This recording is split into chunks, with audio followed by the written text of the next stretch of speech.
just hold it. These things never work for me.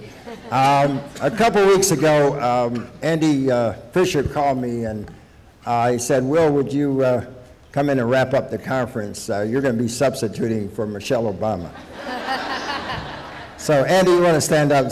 You know, this is, I know he's kind of a quiet guy, and we've got a lot of new people here, which is great for the first time. This has been a great conference. A lot of good things have happened, a lot of field trips that were very good. And when we start talking about power, you know, I was just sitting here thinking about it because my colleagues really said everything, you know, from the farm worker angle to the school, food in our schools, us trying to get healthy food in our schools for our kids, and Ben, with all of his years of experience in the industry of farming, bringing all the work to light that he's done, and the Federation and so forth. But really, the real power is really in this room. It's really with all of you. And I must say, I've been on the board for a number of years, and you know, as I look around this room, this is the most diverse of all the conferences that we've ever had. And I think, and I want to applaud the organization for that. And we really have some really wonderful groups that have really grown some power. When you think about the Detroit Black Food Security Network and what they're doing in Detroit and kind of leading that effort in Detroit, and when you look down here and see the groups, especially Nat Turner and the Blair Street Project over in the Ninth Ward, one of our Growing Powers regional outreach training centers, you see a lot of power being happening and being grown. And I don't think we always think of ourselves as having a lot of power. This movement that I call the Good Food Revolution, and a lot of people are starting to look at it as a good food revolution now. But we really do have power. I mean, this movement has started many years ago, and it's a lot of veterans in this room. But there are a lot of new people here. I would say we just had a conference in Milwaukee, 1,500 people, about 60% were under 40. Now, 20 years ago, or even 10 years ago, it would have probably been the other way around, over 60. So, you know, we've seen this change. We've seen this growth of power. And the power is the people. And as I go around the country, I have this opportunity to speak in communities all over the country. I see it happening. I see it happening in the low-income communities where people of color are starting to join the Good Food Revolution. 15 years ago, when I would go out and speak, I would hear people say, "Why are you doing this, Will? Why are you doing this work? This is slaves' work." I don't hear that anymore. So we need to start celebrating the power, because the reason I know that I had an opportunity just a few days ago. I was out in California, University of California, Berkeley, and I had a meeting with Michael Pollan and some funders.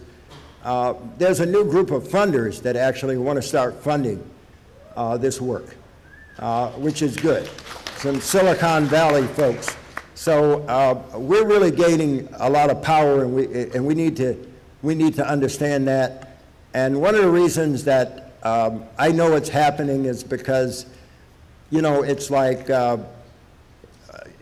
you know, we're being, I wouldn't call it attacked, but we are being joined by top-down operators. When you think about universities and politicos, when you think about corporate companies that now want to come and join a movement that started out as a grassroots movement, and they want to join this movement. So I know that we have power. And when we leave here today, we need to go back in our communities and repair some of the damage that we've done as leaders, as organizers in our communities, to really get into those communities and really do our engagement work and really engage the people in those communities to join this movement that I call a revolution now. That's what we have to do. We really have to start bringing those folks to the table, because we can't afford anymore to kick people away from the table. We've got to bring everybody to the table, because we need everybody's strengths to really grow this into something that's going to save us. Because food is the most important thing in our lives. And somebody up here said that earlier. It's the most important thing in our lives today. It's the one thing that connects us all. It's the one thing that's going to build our communities. We can't have these communities that we want to call sustainable communities, green communities, without having really a powerful food security community. We have to make sure that everybody in our community has access to the same type of food.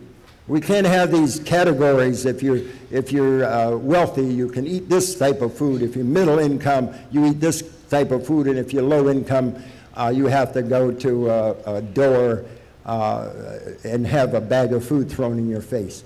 So we really need to bring everybody to the table to make that happen.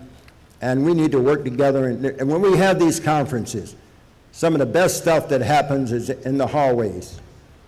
You know, when we meet each other, when we are able to bring groups that work together and have meetings at these, and I'm glad there was time to be able to do that at this conference. And we need to continue to do that. There's some major conferences that happen all over the country, and it gives us an opportunity to be able to do that. And we have to continue to do that.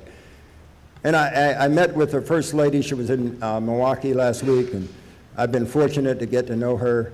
And she did send a message to us, you know, that she wanted to be passed on, because she's been working on this, and I think she is the most powerful, not just woman in the world. I think she's probably our most admired and powerful person that we have in this country and the world.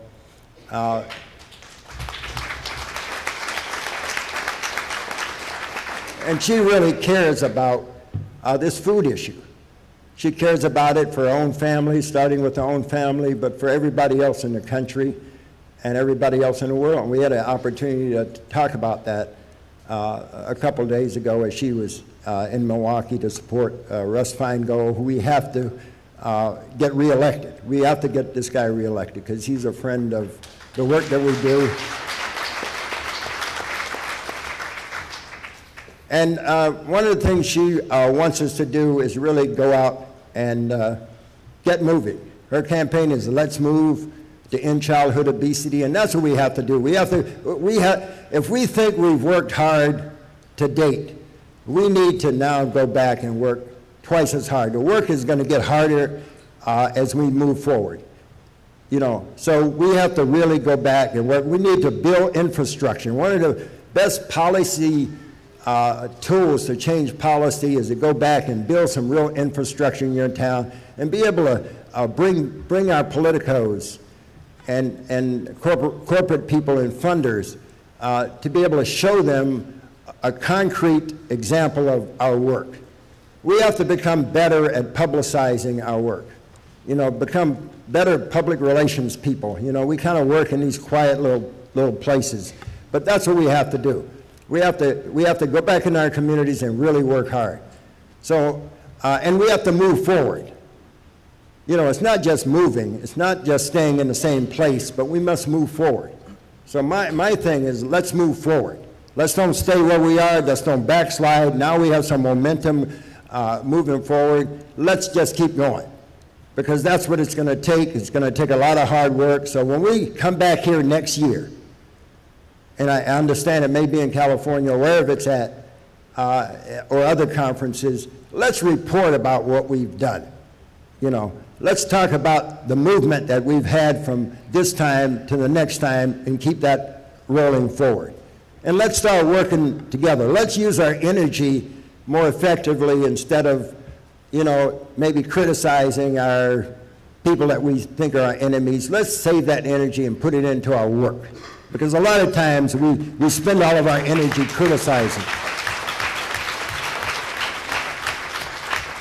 And we really have to work together. And this is really about social justice, food justice, environmental justice, all the justices. We really need to bring all of that to the forefront. And I'd like to see in our next meeting is really embrace and get trained on how to do this justice work in the community. Because that's something that we really have to do. Because this is really about social justice when people don't have access, and it's our responsibility, every one of our responsibilities, to make sure that everybody in our community has access to good, healthy, affordable food. Thank you very much.